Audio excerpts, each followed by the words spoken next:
Muy buenas Wargamers, yo soy Garuden, Y yo soy Rorcror. somos Forge de Van TV. En este canal encontrarás multitud de entrevistas, Con profesionales del sector, unboxes reporte de batalla. y muchas cosas más, sobre todo temas de opinión personal. Así que suscríbete, Wargamer.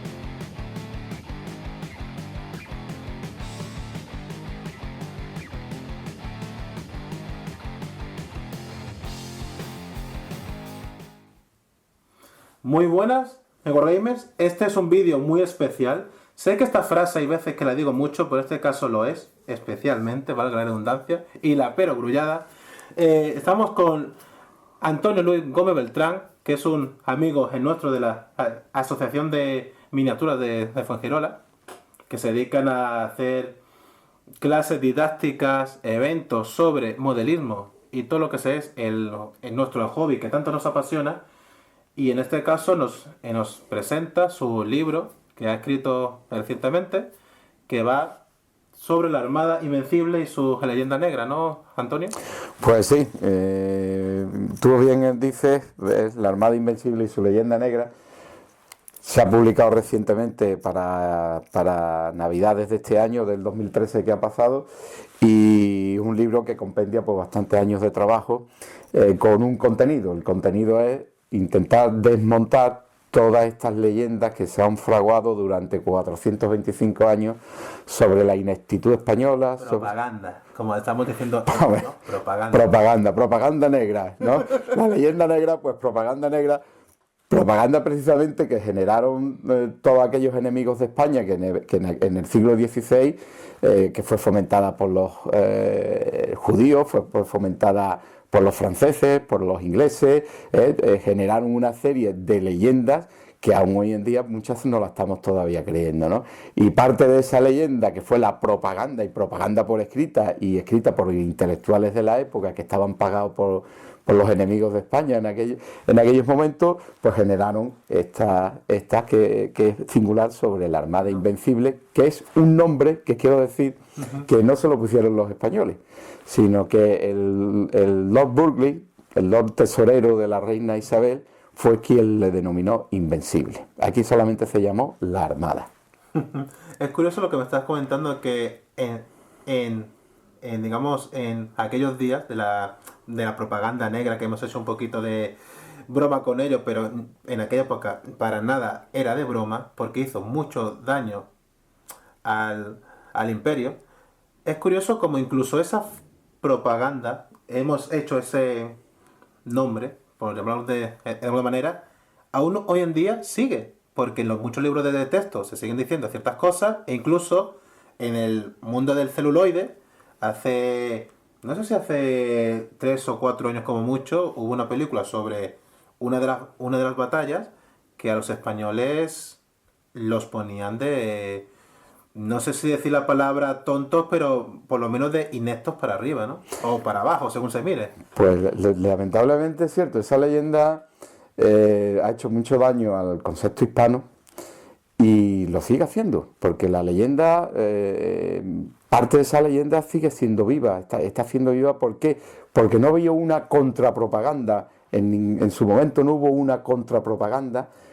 Felipe II no generó ese esfuerzo por comentar las cosas de otra forma, pero es que a partir de Felipe II toda la propaganda que ha habido contra los españoles, pues nunca se ha generado esa ofensiva para defenderte, ¿no? Y efectivamente hoy en día todavía esa leyenda pesa, no solo la Armada Invencible, sino el tema de si los españoles exterminamos a los indios sudamericanos o no los exterminamos.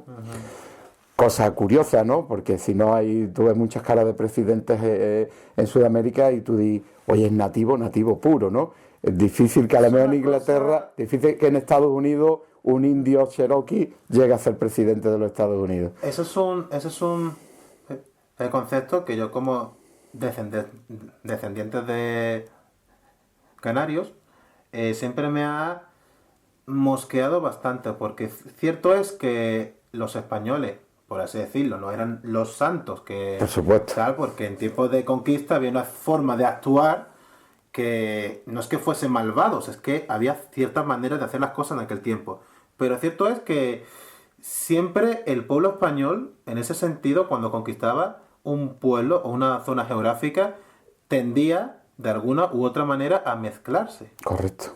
En cambio, pueblos como el inglés, en un asentamiento colonial tardaban varios siglos en empezar a mezclarse. O sea, desde el minuto uno, quizás sea por gustos de los marineros o lo que sea, pero no había ese concepto racial negativo ante el pueblo, digamos, conquistado. O no era tan severo como lo tenían otras naciones de Europa. Sí, es correcto, una apreciación correcta, y sin embargo lo que ha llegado a 400 años después, y lo que se mantiene es sencillamente que exterminamos a los indios, ¿no?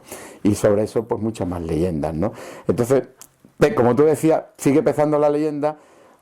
Paralelamente a la publicación de este libro, se ha publicado otro libro de un autor inglés, Robert Hutchinson, que se llama La Armada Invencible. Y lamentablemente, después de todo lo que se conoce, ya se ha conocido y se ha investigado sobre este suceso, pues aún se siguen manteniendo cosas triviales como la pérdida de 60 barcos, como la ineptitud de los marinos españoles, como la ineptitud de los mandos y como el retraso tecnológico que tenía tanto la artillería española como sus barcos, ¿no? Es lamentable. Es bastante gracioso, y voy a decirlo, voy a decir la palabra, gracioso en el buen sentido, que tú intentes hacer un libro a nivel personal para esclarecer un poquito los hechos, dada tu investigación sobre el mismo, que me has dicho que llevabas como más de 10 años, ¿no? Investigando documentos, que salga ahora un inglés para que al menos de manera moral haya ese conflicto activo entre dos escritores, ¿no? Como que se perdure en el tiempo, ¿no? O sea, es gracioso, o sea. Sí, es gracioso. Es gracioso que después de, como te decía, después de todo lo que ya se ha investigado y se ha publicado por parte de la historiografía española, pues que todavía se sigan manteniendo esos conceptos. Pero es más, el libro al que te hago referencia, aunque le estemos haciendo propaganda a la otra parte, es curioso que en su bibliografía no recoge todos los estudios que se han hecho por parte de historiadores españoles. Se sigue basando en la historiografía inglesa del siglo XIX, que ha sido la que ha arrastrado, la que más ha conseguido hacer daño en relación a este sentido, ¿no? En el siglo XIX hubo una explosión victoriana donde los historiadores ingleses estaban buscando el origen de la potencia que ellos se habían convertido, porque es cierto que en el siglo XIX Inglaterra era la potencia marítima y era la potencia que dominaba y era la que impartía los dictados, ¿no?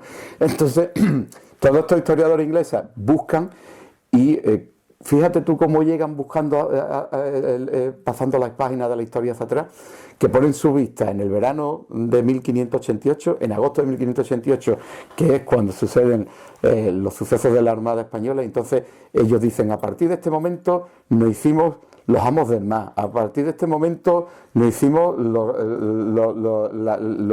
responsables de la política internacional, dominamos el mundo. Cosas que es totalmente falsa. Entonces, a partir de ese siglo XIX, con Julián S. Corbett, el historiador que fomenta todo esto, ha perdurado y todavía hay en el siglo XXI historiadores que, basándose en los libros que se escribieron en aquella época, se sigan contando como que la Armada Española perdió 60 barcos en este proceso, cuando hoy en día se sabe el nombre detalladamente de todos los barcos, donde sucumbió todos los barcos, a excepción de 3, y se sabe muy bien que fueron 28. Entre otras cosas porque volvieron a puerto. Exactamente. Y están los registros de los puertos españoles del día que llegan, las condiciones que llegan, con el personal que llegan, con las bajas que tienen. O sea, y que con el botín con el que llegan. Y con el, bueno, desgraciadamente en este caso el botín fue poquito. En este caso, desgraciadamente, llegaron harapientos, llegaron con hambre, porque sedientos, porque fue... A eso me refiero, que incluso en eso tenían que declarar exactamente. Los registros españoles en eso son muy estrictos. En aquella época la administración española ya era una administración del Estado muy bien formada, y tantos proveedores, contadores como los capitanes de barco tenían que dar dedillo sus actuaciones, tenían que dar dedillo cuenta de dónde habían metido la munición, de dónde habían metido la comida, todo, ¿no? Y en ese sentido se sabe muy bien en qué condiciones salieron y en qué condiciones llegaron. Es muy curioso porque hay una de las frases, bueno, en el mundo de la historia, incluso los que no sabemos de historia, sabemos que hay algunas frases que se suelen repetir mucho, ¿no? Como que la historia está escrita por los vencedores, ¿no? Es curioso porque en esta contienda, como quien dice, los ingleses no fueron los vencedores. Pues no, desde el punto de vista estrictamente militar, no fueron los vencedores. Desde el punto de vista geoestratégico y geopolítico, fueron los favorecidos. ¿Por qué? Bueno, pues porque el plan que se había preparado obedecía a una operación geoestratégica que se denominaba la Empresa de Inglaterra. Entonces, la Empresa de Inglaterra se componía de dos componentes. Un operativo terrestre, que era el ejército de Flandes, que estaba al mando de Farnesio, y un operativo naval que tenía que llegar a las costas españolas de Flandes, conseguir el dominio local del mar y realizar un asalto anfibio. Un asalto anfibio como el desembarco de Normandía, pero a la inversa, ¿no? Y ese plan, que se denominaba la Empresa de Inglaterra, fracasa. ¿Por qué fracasa? Bueno, por la sencilla razón de que el ejército de Flandes no consigue cruzar a Inglaterra y por lo tanto hacer la invasión. Entonces, en ese sentido, los ingleses se van a salvar o van a conseguir ese éxito geoestratégico, no ser invadidos. Pero desde el punto de vista militar y táctico-militar, la Marina inglesa, en esos encuentros que van desde el 31 de julio al 8 de septiembre, no tuvo la capacidad para derrotar a la Armada Española. En ninguno de los encuentros tuvo esa capacidad. Es más, el día que más favorable lo tuvo, que fue el día 8 de agosto, cuando 150 barcos ingleses rodean a 40 barcos españoles, pues de ahí se podría colegir de que iba a ser un desastre. O sea, 50 barcos contra 40 y Matemáticamente hablando, un desastre. Bueno, pues el desastre ese aparentemente pues terminó con la sola pérdida de un barco español, la sola pérdida de un barco que se hunde a consecuencia de los bombardeos artilleros, y de otros dos barcos que quedan tan maltrechos que después de que se le hace un reconocimiento por los, digamos, entre comillas, ingenieros navales de aquella época, deciden que los barcos no están en condiciones de navegar y entonces que se dirijan a los puertos españoles de Flandes. Y esos barcos se dirigen a los puertos, pero con la mala fortuna de que van a encallar en los bajíos de arena que existen en la costa de Flandes, ¿no? Bueno, podríamos decir que se perdieron 3 barcos. Si eso lo comparamos con un suceso que ocurrió 6 años anterior, me estoy refiriendo al 26 de julio de 1582, donde una armada española con 25 barcos de guerra se enfrentó a una armada francesa con 60 barcos de guerra y en 4 horas apresó, destruyó y hundió 5 barcos franceses por ninguna pérdida española, veréis que hay algo que no concuerda en cómo se cuenta la historia. O sea, ¿cómo 150 barcos no pudieron destrozar o no pudieron apresar a los 40 barcos españoles que combatieron aislados? Fíjate, te estoy diciendo, combatieron aislados entre toda esa masa de barcos ingleses. Y sin embargo, 6 años anteriores, una formación española correctamente formada combatieron contra 60 barcos franceses y le causaron tal derrota. Algo no concuerda en cuanto... En 6 años la escuela militar no cambia. No. Extremo. Y hay que decir un concepto que para los compañeros que puedan estar viendo este vídeo, yo muchas veces hago como de explicativo, siendo humilde, sin saber, haciendo como pequeños ejemplos. Hay que entender que las maniobras militares náuticas de esa época y muchas veces de las actuales, aún muchas veces, perduran, se basaba en envolver a los barcos enemigos. ¿Cómo es posible que un número tan infinitamente superior de barcos no se dejasen envolver por tan poco? Eso demuestra la pericia de los capitanes españoles. Esa pericia en 6 años no se puede perder. Y más cuando la mayoría de los almirantes y los capitanes de barco que habían combatido en el 82 estaban combatiendo en el 88, siguen haciendo. O sea, efectivamente, el marqués de Santa Cruz, Bazán, murió el 9 de febrero de 1588, él ya no capitaneaba a la Armada, pero sí es cierto que Recalde estuvo, sí es cierto que Oquendo, uno de los grandes marinos de la época, estuvo. Y como eso, la mayoría de los capitanes de los galeones españoles estuvieron combatiendo en el 82. Luego del 82 al 86 no se pudo perder esa praxis, no se pudo perder esa capacidad intelectual del combate, los artilleros españoles no pudieron perder practicidad en 6 años, sino todo lo contrario, Digamos ¿no? que el ejército español, con la fama de férreos que tenía y de orgulloso, ellos mismos en 6 años no se iban a relajar tanto. No. Sobre todo porque habían no lo seguido, dejaban, no lo dejaban, habían seguido combatiendo. O sea, que es un poco incongruente plantear la batalla de Gravelines como un gran triunfo inglés, tácticamente porque no lo fue, más bien sería una mediocridad, puesto que tal cantidad de barcos, no poder conseguir dominar a tan pocos barcos españoles y que los barcos españoles consiguieran, porque los barcos españoles quedan aislados.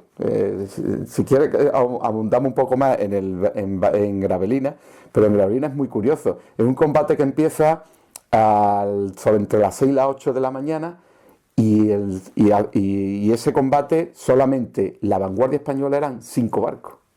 No era que había más barcos, habían 5 barcos, ¿no?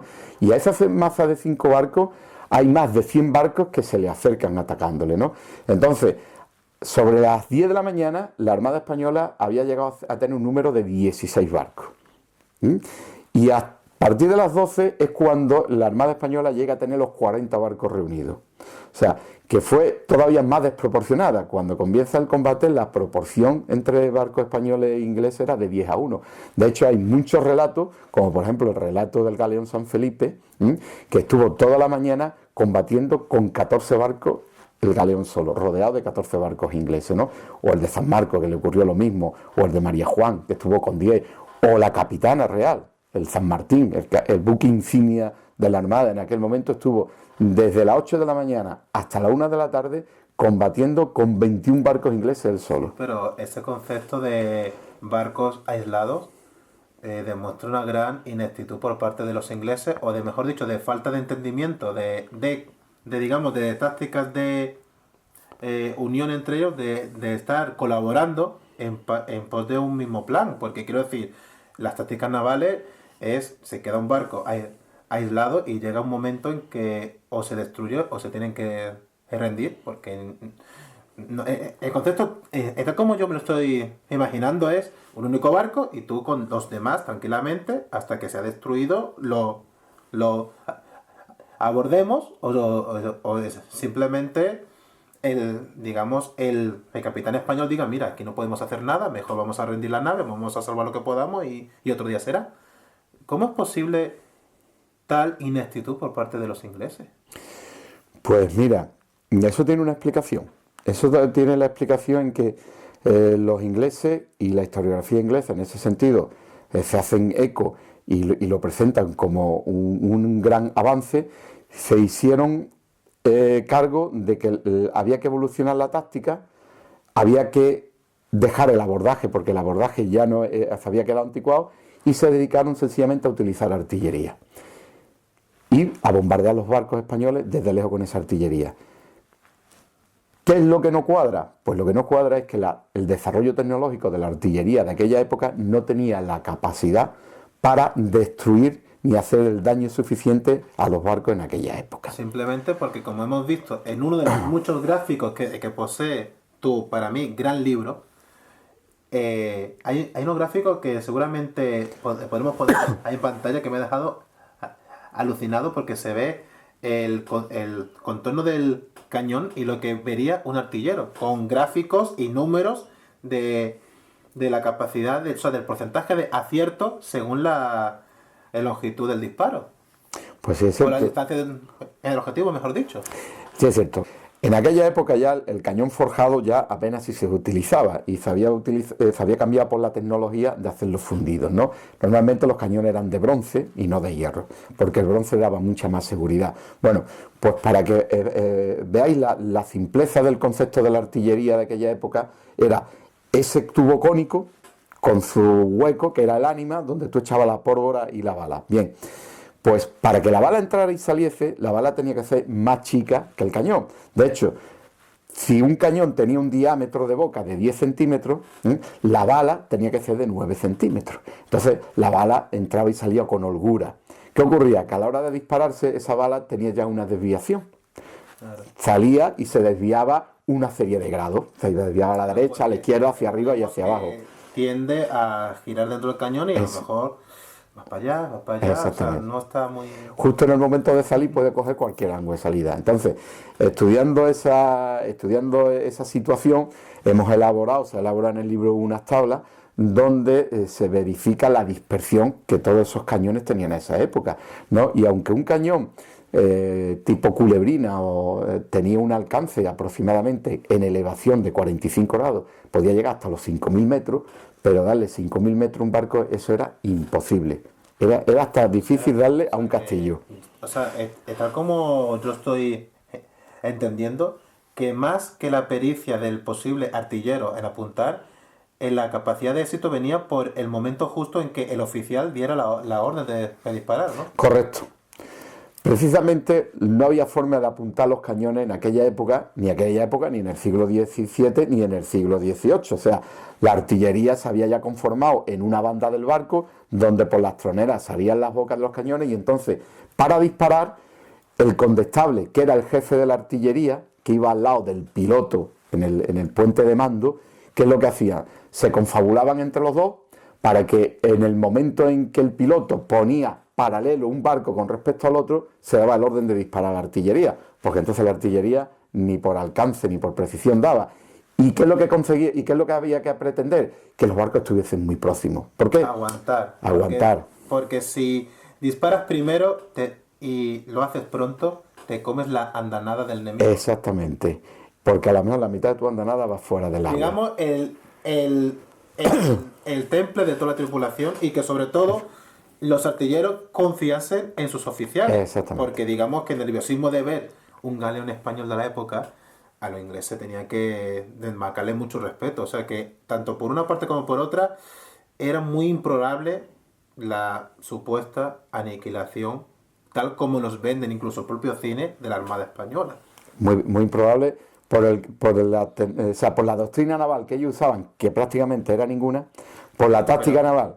Antonio, si es que tal como me lo estás vendiendo, parece ser que los ingleses tenían órdenes de no acercar los barcos a los españoles. Entonces, en esa época, ¿cómo van a destruir?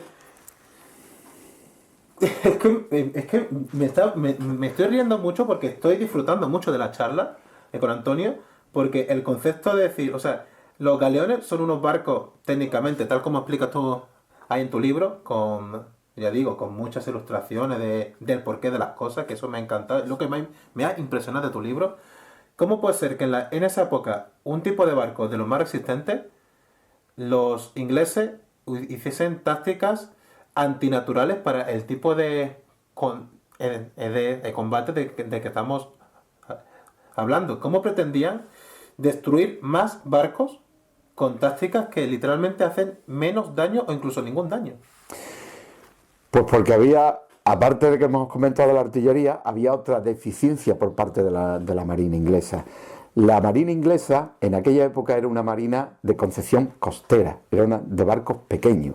De hecho, una de las gráficas del libro demuestra que la mayoría de sus barcos estaban del orden por debajo de los 100 toneles de capacidad, mientras que la media española era de 400 toneles. Entonces, sus barcos no estaban adecuados para la táctica del abordaje. Eran barcos pequeños, con lo cual no podían acercarse a los galeones españoles. Mucho más bajos que los grandes. Exactamente. Los españoles dominaban en altura a los pequeños, y además el concepto de combates que ellos habían desarrollado, que era en base a las deficiencias que ellos tenían, la artillería no era la adecuada, sus barcos no eran lo adecuado, pero además eliminaron, en teoría, porque la historiografía inglesa dice que no llevaban infantería embarcada, pero eso es incorrecto. Los galeones de la Armada inglesa llevaban infantería embarcada, pero la infantería que embarcaban los españoles era de mayor número y de mayor calidad. Entonces, la capacidad de las mosqueterías y de los arcabuces disparando en perdigonada, en un fuego rápido y continuo contra los barcos ingleses no tenían capacidad de acercarse, no tenían esa infantería que contrarrestara a la española. Entonces, sus barcos eran más pequeños, ¿eran más maniobreros? Pues probablemente, cualquier cosa más pequeña se mueve con más facilidad que una cosa grande. ¿Eran más veloces? Pues probablemente. ¿Por qué? Porque sus bodegas iban vacías, que otra de las cosas que se contrapone en ese concepto de avance tecnológico inglés. Decían, los barcos ingleses eran más veloces, pero sí señor, porque salieron de puertos vacíos. Los barcos españoles, sin embargo, iban a tope, no solo en vituallas, eran autosuficientes. Exactamente, por los ingleses exactamente. Que tenían que tener otros barcos cercanos para darle avituallamiento. apoyo. Exactamente, ¿no? Entonces, o sea, eran barcos de corta distancia. Así correcto, no se hace costero. una guerra seria en la mar, ¿no? Menos con la potente armada española de aquella época. Como te decía, los ingleses eran barcos costeros, pero sin embargo los españoles eran barcos oceánicos, eran barcos atlánticos. Entonces, esa gran diferencia hizo que ese combate de Gravelina, a pesar del número disparatado de barcos, pues por falta de táctica, por falta de doctrina, por falta de medios técnicos navales y por falta de medios técnicos artilleros, no consiguieran lo que tenía que haber sido un gran éxito. 150 barcos se tenían que ver, perdonad la expresión, cepillados a los 40 barcos españoles, haberlo hundido, haberlo destruido, haberlo apresado. Sin embargo, no ocurrió nada de eso. Solamente un barco español, y además, ese es otro concepto que deberíamos de aclarar, porque creemos que los barcos de guerra, el concepto de barco de guerra del siglo XVI es el mismo concepto que ahora. Vas a un puerto militar y tú dices, mira, el Juan Carlos I o el Álvaro de Bazán, vaya barcos de guerra. No, en aquella época, entre un barco de guerra y un barco mercante había muy poquita diferencia. Muy poquita diferencia. La diferencia era el espíritu de la gente que lo gobernaba. Entonces, entre los barcos grandes estaban las carracas italianas, que eran barcos de transporte, las urcas ansiáticas, las alemanas, las holandesas, las flamencas, que eran barcos de transporte, las naos españolas, que eran unas naos que se fabricaban con un concepto mixto. Lo mismo servían para la guerra, que lo mismo tenían que servir para transportar las mercancías a las Indias y venir con los caudales de vuelta. Y después estaba el galeón, que era el barco de guerra. Entonces, era uno de los grandes aciertos del Imperio Español, que un galeón llegaba a una zona, posiblemente, el concepto de decir, ganamos lo que sea, cogemos el botín que sea, y ese mismo galeón no hacía falta ningún otro barco, al menos en un principio, que lo defendiera, porque por sí mismo ya era muy defendible, ¿no? Correcto, era capaz, o sea, el concepto hispano de diseño de barco era que tenías un barco que fuese sostenible en la navegación, sostenible en el combate. Para eso tenían que tener unas bodegas y tenían que tener una serie de condiciones. Es el concepto de que el barco español, os he dicho antes que era una marina oceánica, se había entendido ya a barcos grandes, a 400 toneles. Veréis que no utilizo la palabra tonelada, después lo explico por qué. Eran de 400 toneles la media, y era porque el barco tenía que ser sostenible. Ese tenía que sostener muchos meses en el mar, por lo tanto tenía que llevar las vitallas correspondientes y tenía que sostener un combate. Y para sostener un combate tenía que llevar su artillería con sus municiones y su pólvora. Las ordenanzas de la época establecían que los cañones españoles tenían que llevar como mínimo 20 disparos por cañón y la parte proporcional de pólvora que era correspondiente. Esos conceptos se van a cambiar cuando el tema de la Armada Invencible. De hecho, el Marqués de Santa Cruz de 20 lo pasa a 30 y después el Duque de Medina-Sidonia, cuando se hace cargo a partir de febrero de la Armada, pasa de 30 a 50. ¿Por qué? Porque ellos preveían un combate muy enfrentado con la Marina inglesa al cañón, no al abordaje, lo preveían, ¿no? Bueno, pues los barcos españoles tenían que tener esa capacidad para cruzar el Atlántico, bordé, y tenía que darle suministro de boca, como se denominaba en aquella época, a todos los tripulantes, y tenían que tener suministro de guerra correspondiente para sostenerse.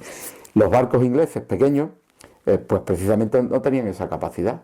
De hecho, en el siglo XVI, la mayoría de todas las expediciones que organizan los ingleses en dirección a las Indias fracasan, y fracasan porque tenían problemas de avituallamiento.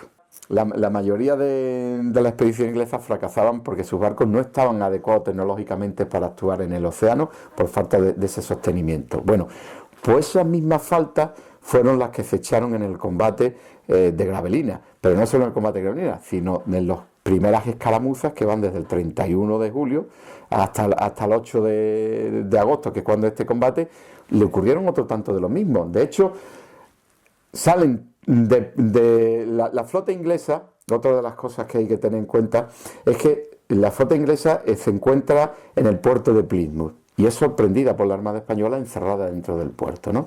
Entonces, ¿qué ocurrió? Pues nada, un gran nerviosismo entre los mandos ingleses porque había que salir. Esa famosa leyenda que dice que Drake y Howard estaban jugando a los bolos y que le dice Drake al capitán Fleming, que le trae la novedad diciendo... señor Francis Day, que los españoles se encuentran a 80 leguas de Plymouth, y dice Drake, vamos a terminar los bolos y cuando terminemos la partida le vamos a zurrar que les vamos a ganar. Esa leyenda, que aparece 40 años después en la historiografía inglesa, pues sencillamente lo que está ocultando es algo muy tremendo. Los ingleses se habían dejado de sorprender en Plymouth, de todos sus barcos dentro de la base, aquello era una ratonera.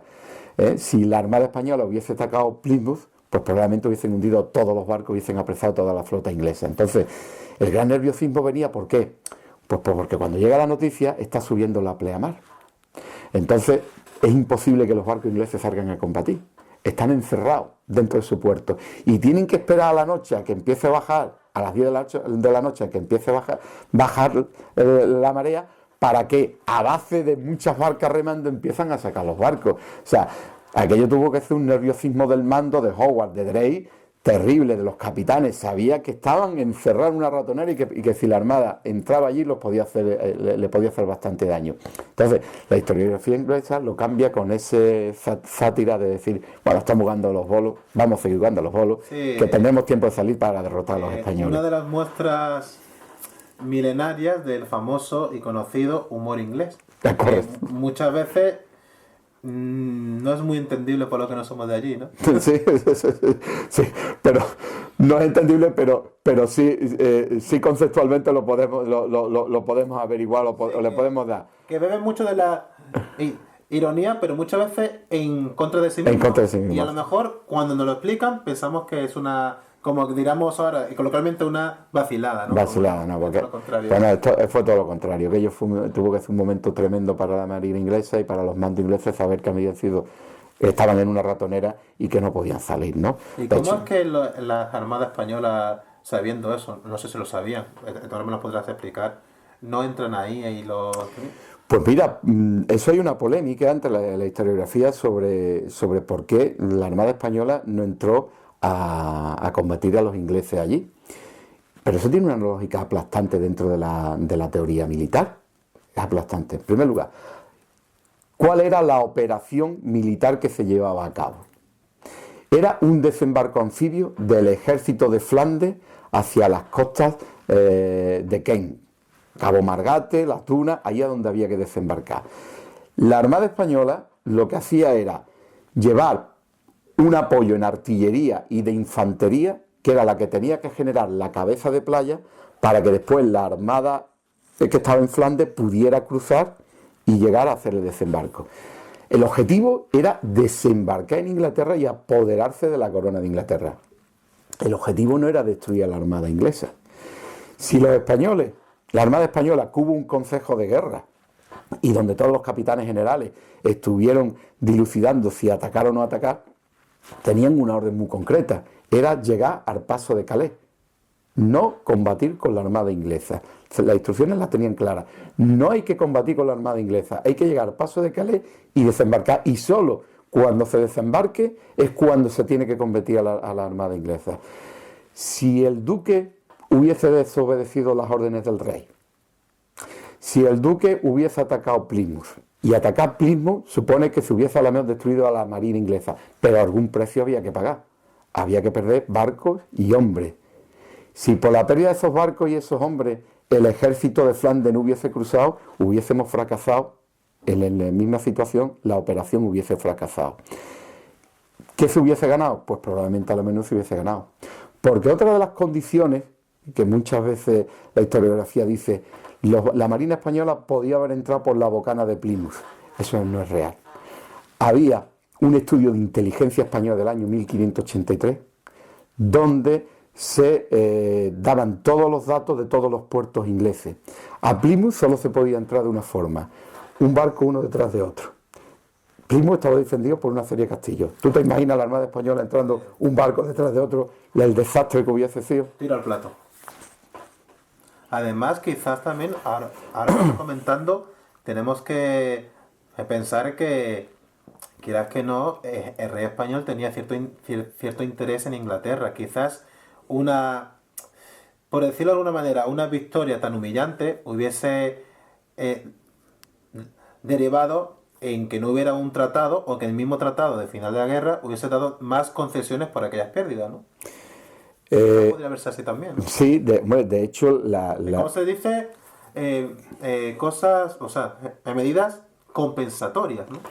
Mira, fíjate tú si eso estaba tan estudiado dentro de la planificación de lo que era la empresa, que el duque de Medina Sidonia llevaba un pliego cerrado para Alejandro Farnesio. Alejandro Farnesio era jefe del operativo total. O sea, la empresa de Inglaterra, quien mandaba era Alejandro Farnesio.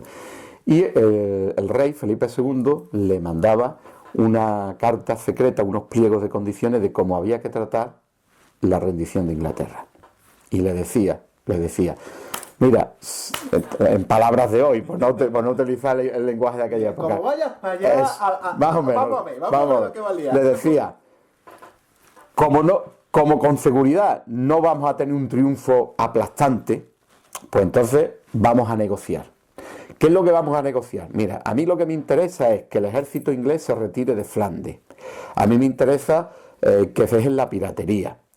Pues a la hora de plantearle esto, le dice que quiero que me paguen la indemnización de guerra, que se vayan de Flandes y que dejen la piratería. Y si no quieren eso, pues entonces que la religión protestante desaparezca de Inglaterra y se sustituya por la católica. Claro, estaba viendo una cosa que era imposible. Quitar los protestantes y poner a los católicos era imposible. Y le decía al duque, cuando tú estés en Inglaterra y estés negociando, tienes que hacer lo siguiente: te quedas con unas cuantas plazas, te quedas con unos cuantos nobles como garantía de cumplimiento del tratado. O sea, Felipe II no quería hacer una derrota humillante de Inglaterra. Si le hubiese venido llegar a Londres y quitar a Isabel y poner a un rey católico o una reina católica, le hubiese venido de perilla, ¿no? Porque hubiese puesto un gobernador títere. Pero como sabía que eso era meterse en camisa de 11 varas, porque ya sus consejeros se lo habían dicho y le habían dicho, mira, que si nos metemos en Inglaterra, lo único que se va a generar va a ser una guerra civil entre ingleses y guerra civil, donde nosotros vamos a tener que participar. Bastante tenemos con la guerra civil que tenemos metida en Flandes. Entonces el concepto era retirar a Inglaterra de ese apoyo hacia los rebeldes holandeses y eliminar ese apoyo a la piratería, de forma de que el Canal de la Mancha quedase expedito para otra vez el comercio hispano, porque los piratas hacían muchísimo daño. O sea, que el concepto de Felipe II de cuando ataca a Inglaterra, lo que está buscando es preservando los intereses españoles. Una especie de negociación forzada, ¿no? Exactamente. ¿Y cómo te esfuerzo? Pues te esfuerzo porque tengo media Inglaterra ahora mismo en mi poder. Como tengo media Inglaterra en mi poder, pues vamos a negociar. Y la negociación es que yo me retiro, pero me quedo con una serie, la isla de White, me quedo con el condado de Kent, Lord Este, el fulano, el mengano, se tienen que quedar como rehenes españoles durante 5, 10, 15 años hasta que tú cumplas. Que no, págame en dinero. Como Inglaterra en aquella época era una nación pobre, no iba a pagar en dinero, pues lo más seguro es que hubiese dejado esas plazas fuertes en poder de los españoles. Ese era el concepto. El concepto era retirar a los ingleses de la injerencia que estaban teniendo en los asuntos españoles en Europa, en el Canal de la Mancha y en el Atlántico, donde cada vez la piratería inglesa era más fuerte.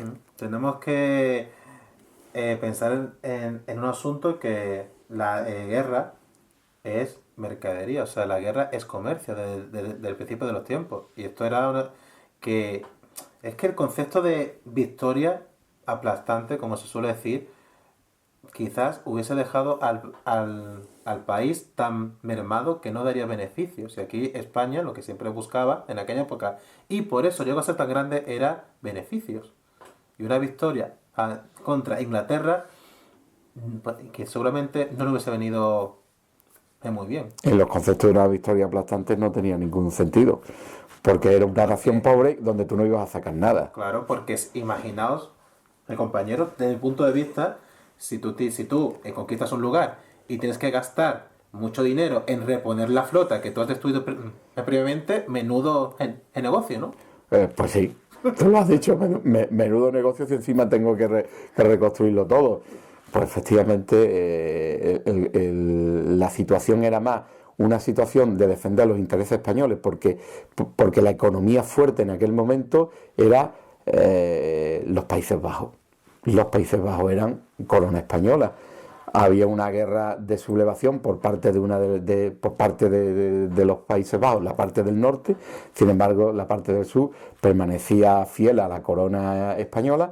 ¿Y qué es lo que quería? Pues no se quería perder Amberes, no se quería perder una serie de ciudades donde estaban las finanzas, donde estaba el comercio, donde había buena tecnología, porque los holandeses, tenían muy buena tecnología en las fundiciones de cañones, en la construcción de barcos, y entonces pues había un poder económico allí, y los españoles lo que hacían era quererse quedar con ese poder español que, no olvidemos, lo querían los franceses, lo querían los ingleses y lo querían los alemanes.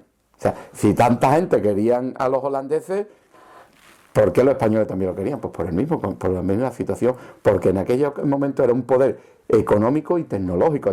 Allí se desarrollaba la tecnología y se desarrollaba la economía, ¿no?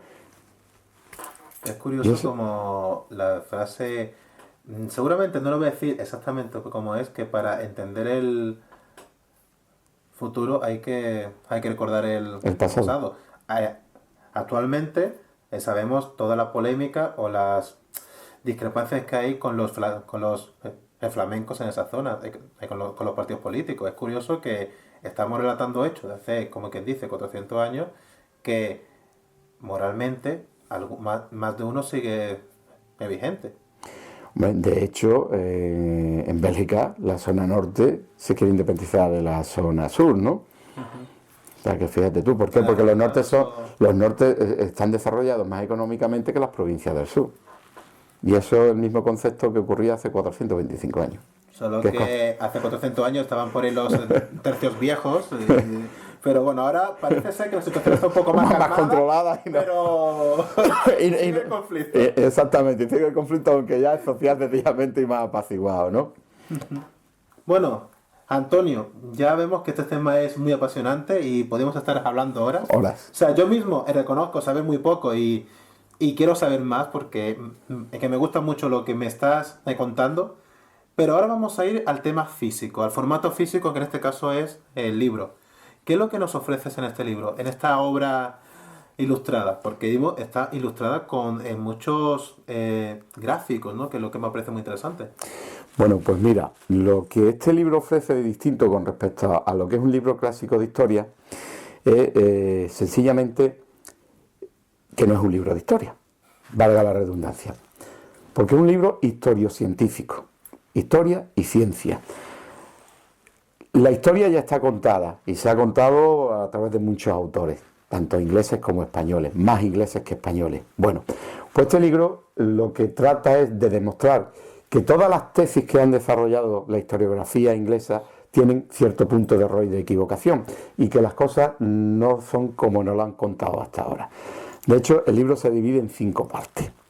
La primera parte es historia, es contar la historia de cómo se llega a la situación de guerra con Inglaterra, cómo se genera y se fragua el plan de la empresa de Inglaterra, las variaciones que tuvo, cómo se hace la logística, cómo se acopian los barcos, quiénes son los que intervienen, qué pasa en el periodo mientras que esos barcos se están acopiando, cómo actúa la Armada Española, que tiene que estar defendiendo las costas, tiene que estar defendiendo las flotas de India. Entonces se desarrolla esa historia y esa historia se desarrolla no por lo que yo haya leído de los autores ingleses, sino se desarrolla en base a más de 5.000 documentos de la época, que los cuales me los he estudiado, los cuales los he analizado, los cuales los he datado y he conseguido, he dado mi opinión e interpretación de cómo fueron los hechos. Entonces, la primera parte es la historia y lleva una cronología de todos los combates que se ocurren desde el día 22 de julio, que sale la Armada desde La Coruña, hasta el día 8, que se da el combate de Gravelina, y se desarrolla día por día en un diario de a bordo cómo fueron aquellos días y qué fueron las cosas que fueron sucediendo. Entonces, ahí viene documentado. Con cifras, con cifras, con datos y con documentos personales de algunos exactamente, exactamente, todo documentado, ¿no? Bueno, esa es la primera parte. A raíz de lo que sucede, lo que hemos dicho al principio, la leyenda negra genera una serie de leyendas con respecto a esto. Por ejemplo, la Gran Armada, como se le ha catalogado. La Gran Armada como tal no era una gran armada, era una flota. Y en esto hay que ver cuál es el concepto de flota y armada. En el siglo XVI, una flota era un conjunto de barcos de transporte y una armada era un conjunto de barcos de guerra. Hoy en día este concepto sabéis que es distinto, la flota es una flota de guerra. No, pues en aquella época la flota era una flota armada. Bueno, pues de los 127 barcos que zarpan de La Coruña, solo 49 son de guerra. El resto son transportes. ¿Por qué? Porque se llama una fuerza de invasión. Entonces, ese primer concepto que los ingleses suben a la armada, a una gran armada, para demostrar su marina contra qué luchó y lo eficaz que fue su marina, pues resulta de que no es correcto. La armada española eran 49 barcos de guerra y el resto de transporte, mientras que la flota inglesa eran 150 barcos de guerra. Volvemos otra vez a lo anterior. Entonces, voy a hacer un pequeño lazo en plan gracioso. Me recuerda mucho a una escena de 300 de Zack Snyder, en la que Leónidas le comenta con Daxos, que Daxos le dice, yo tengo 7.000 hombres. Y dice, sí, pero ¿tú qué eres? Yo soy panadero. ¿Y tú qué eres? Yo soy herrero. ¿Espartanos qué soy? Ajú. El concepto de que ves, querido Daxos, yo tengo más soldados que tú. Exactamente. Pues exactamente. Viene al hilo, tu anotación viene al hilo, aunque tengamos muchos años de diferencia, un par de milenios de diferencia. Porque pero los ingleses, como quien dice, barcos de guerra, tal como eran los españoles, no eran. No, la verdad eran muchos menos. Ellos tenían galeones. De hecho, los galeones que tenían los ingleses eran copias de los españoles. Ojo, los galeones ingleses, la arquitectura inglesa copió a la arquitectura. O sea, el gran adelanto tecnológico para ellos era copiar algo exactamente que aparentemente, según su concepto de evolución, estaba obsoleto. Exactamente. Es curioso. Podríamos hablar más rato de eso, pero vamos al libro, como te decía. Da pie a una serie de vídeos. De vídeos, exactamente. Como te decía, la segunda parte, venimos desgranando las leyendas. ¿Cuáles son las leyendas? Bueno, si la Armada Española era una flota y contra qué se enfrentaron los ingleses. Si los ingleses verdaderamente tenían una superioridad tecnológica en los barcos y en la artillería, que se demuestra que no había una superioridad tecnológica. Que si en Gravelinas, en la batalla de Gravelinas, se utilizaron unas tácticas desarrolladas por los ingleses, tácticas que revolucionaron el concepto naval. Se demuestra que eso no fue así, y todo con gráficos de la época, o sea, con gráficos que fueron dibujados en el año 1592, creo recordar. Militares, gráficos militares y dibujados por ingleses, no dibujados por los españoles, ¿no? Entonces se demuestra que esas tácticas los ingleses no las tenían. Entonces, ¿qué se hace con esa segunda parte? Desmontar esas leyendas de la superioridad táctica, de la superioridad artillera, de si era armada o no era flota, ¿no? Una vez que hemos llegado a ver que esas leyendas no se sostienen, pues vamos a una tercera parte del libro, que son las consecuencias.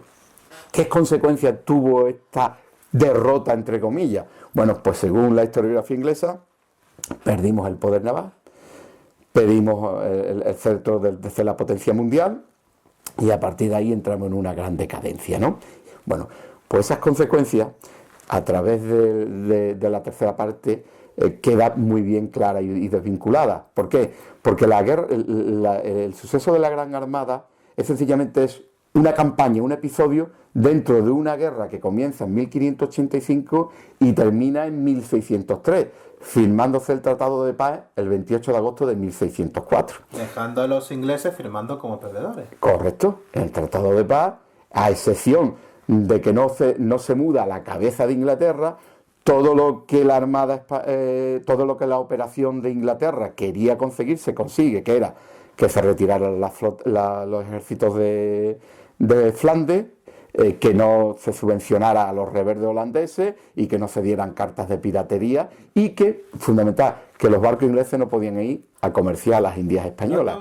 Es que no te voy a preguntar cómo es posible o por qué, porque eso podréis verlo el que quiera leyendo esta obra, cómo es posible que el bando que firmó perdedor se ponga como ganador en la historia. No me lo responda, que eso lo dejaremos para que lo descubran los lectores. Pues bien, pues lo dejamos ahí entonces. Porque es algo increíble. Sí, exactamente. Creo que es el kit del libro, ¿no? Sí, es el kit del libro, exactamente, es el kit del libro.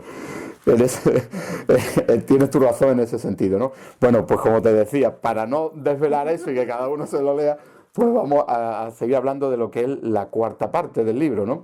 La cuarta parte del libro es precisamente algo que es lo que desentona de un libro de historia, que es aplicar la ciencia para demostrar que todos los estados de opinión y supuestos históricos que se han generado son falsos. Por ejemplo, hay un estudio muy detallado de la arquitectura naval, tanto española como inglesa, que demuestra que los ingleses no habían realizado ninguna evolución con relación al concepto del diseño que los españoles ya tenían en cuanto a su arquitectura, ¿no? Se les supone que del estándar español. No había mejorado nada. No había mejorado nada, exactamente. Y en cuanto a lo fundamental, en cuanto a la artillería, hay un estudio técnico donde se estudia todas las principales piezas artilleras inglesas comparadas una a una con la artillería española, con todas esas piezas. Y alguien me preguntará, joder, ¿y de dónde has sacado todos esos temas? Pues muy fácil, de los manuales de artillería que se publicaban en el siglo XVI. Ahí están recogidos los alcances, las capacidades, todo lo necesario para hacer ese estudio. Entonces, no hay trampas de cartón, que el que quiera corroborarlo, tienes tu bibliografía donde pueda... Exactamente. Entonces ahí hay un estudio donde se desarrolla, en primer lugar, si la artillería tenía el alcance que los ingleses dicen, que se demuestra que era imposible, si tenían la precisión que ellos dicen, que se demuestra que era imposible, por encima de 200 metros era muy difícil de darle un barco. Se demuestra la cadencia de la artillería, pues ellos decían que ellos disparaban muy rápido, se demuestra que era imposible disparar rápido con los sistemas artilleros que había en aquella época, ya no solo por retirar la pieza y meter la pieza, sino sencillamente porque hay una cosa fundamental, los materiales, que en aquel caso era el bronce, que se calentaban muy rápido. Y después de 3 disparos ya no se podía disparar más hasta que no se enfriara la pieza, pero luego era imposible de mantener una cadencia sostenida de disparo, ¿no? Aparte que también hay que comprender que en ese rango de fuego útil contra un galeón español, que disparara 3 veces, o sea, mejor dicho, que aguantase 3 disparos o 3 andanadas de disparo, porque claro, hay que pensar que yo te disparo a ti, tú me disparas a mí, de seguir tú, como quien dice, útil, ¿no? En el campo de batalla. Que un barco inglés aguantara tanto fuego de los españoles como para lanzar una tercera andanada en distancia útil. Exactamente. Que en la distancia útil de 200 metros, los galeones españoles era de lo mejor de su tiempo. Exactamente, porque el concepto de la artillería española, que es una de las cosas que se desarrolla ahí, es que los españoles habían desarrollado una doctrina de combate con la artillería. Habían estudiado tanto la artillería que sabían que disparar a larga distancia no servía para nada. En primer lugar, porque era muy difícil darle el barco, y en segundo lugar, porque era todavía mucho más difícil de que la bala pasara al casco. Fíjate tú lo que te estoy diciendo, ¿no? Entonces, hiciera daño. Exactamente, que penetrase. De hecho, la Escuela de Artillería Española, los primeros datos que yo he encontrado parten del año 1575, o sea, a partir de 1575 en Sevilla había una escuela de artillería que se enseñaban a los artilleros que se tenían que embarcar en las naves de India a cómo utilizar esa artillería. Y una de las explicaciones que se le daba es que se le decía, primero, en la mar no se puede disparar ningún tiro sin que se falle. Segundo, para no fallar hay que estar muy cerca. Y tercero, siempre se tiene que hacer el disparo a bocajarro. O sea, ¿por qué? Porque era la única forma de que la artillería hiciera daño de verdad. Entonces, los españoles aguantaban ese bombardeo lejano que le hacían los ingleses sin dispararle. ¿Por qué? Porque sabían que si disparaban no le iban a llegar. Ellos veían que los ingleses le disparaban y no le llegaban las balas. El daño producido era ínfimo, porque en aquella época lo que le hacía daño era el concepto de perdigonada, de disparar todos los cañones a la Es- vez. Como que dice, como si te parece una escopeta, y el concepto inglés, en plan coloquial, sería como un tirachinas lejano.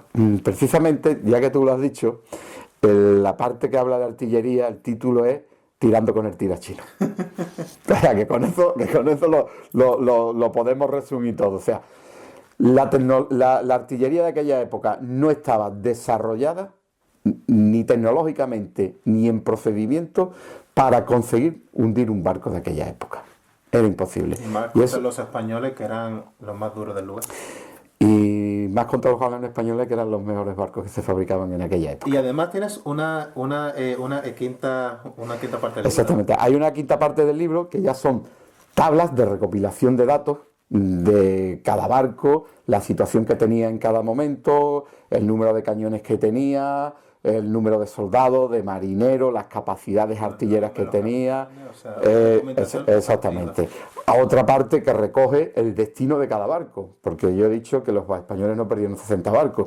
Ahí viene la relación de todos los barcos perdidos en naufragio, que fueron 28, más los barcos que se pierden en accidentes anteriores que hubo, y la relación real son 35 barcos los que se pierden. Hay una relación detallada de a cada uno lo que le pasa, a dónde llega y demás, ¿no?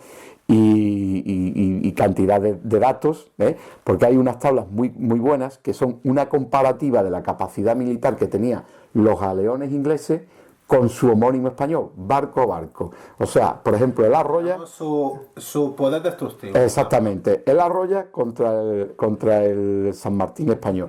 Los números ahí muy claros y el rendimiento militar que daba cada barco, y eso muchos que lo lean se van a llevar grandes sorpresas de los grandes regalos.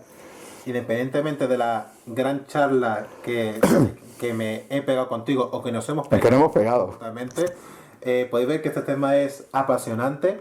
El libro me ha parecido muy bueno, sobre todo porque yo debo reconocer que no soy un habitual de los libros de historia, pero lo primero que he visto, digo, aquí hay muchos gráficos, esto es increíble, esto tengo que hacer un vídeo sobre, simplemente de los de gráficos, y es el vídeo que habéis estado viendo durante algunos momentos de la charla. Pero para finalizar, Antonio, ¿en dónde alguien que estuviese interesado en adquirirlo, dónde se está vendiendo el libro? Pues mira, para los que estén interesados en el libro, en primer lugar, si queréis conocer más de él, entrando en www.laarmadainvencible.es, ahí podéis tener conocimiento de todo el contenido del libro. Y en una de las solapas que dirá cómo comprar el libro, pues hay una relación picando sobre librerías donde están todas las librerías de España que están vendiendo el libro.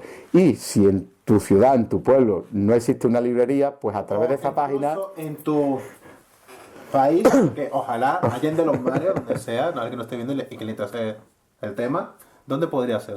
¿Hay una tienda online? Sí, en la misma página se puede comprar a través de una tienda online, se puede hacer la adquisición del libro. Por cierto, ya que has dicho, allende de la frontera, los primeros libros se han vendido fuera de España. O sea que... Voy a decir una frase graciosa, pero qué gran verdad, que es que al español medio la historia propia no le interesa mucho, ¿eh? Sí. Que es bastante... Vamos a poner un poquito serio, es bastante triste, ¿eh? Pues sí, es cierto, es cierto. Lamentablemente la historia Curioso, española, curioso y triste. es triste, exactamente. Curioso y triste, pero has dado tú en el dedo, ¿eh? Los primeros libros se han vendido al extranjero y a historiadores extranjeros. O sea que ya hay gente, como quien dice, entendida, que entiende que tu libro tiene al menos cierto interés. Pues sí. Valga la redundancia. Sí. Eso es todo un honor, ¿no? Sí, la verdad que sí, porque ya después de 2 meses de que está el libro en el mercado, ya sí he tenido respuestas y han contactado conmigo historiadores españoles, los cuales no voy a nombrar, pero sí ya se han puesto en contacto conmigo historiadores felicitándome por el contenido y la dirección que tiene el libro, ¿no? Porque te digo, es que rompe con lo tradicional de lo que hasta ahora se ha sabido de la Armada Española, y rompe con lo tradicional de que un libro de historia, o sea, esto no es un libro de historia, página, suposiciones y opiniones, no. Son gráficos y diciendo, y esto no puede ser por esto, y esto. Pues, Antonio, si escribes mínimamente parecido a cómo te expresas, cómo hablas, tiene que ser una lectura realmente apasionantes, por los que les gusta la historia. Pues muchas gracias A por tu ti. tiempo, Antonio, y bueno, Por dedicarme este rato. hay que dejarle un hueco a las historias, porque si en nuestro canal nos dedicamos a hablar de juegos de guerra, estamos jugando a historia y hay que conocer un poquito más. Pues muchas gracias, Antonio, y bye, Wargamers. Bye. Muchas gracias por vernos. Gracias.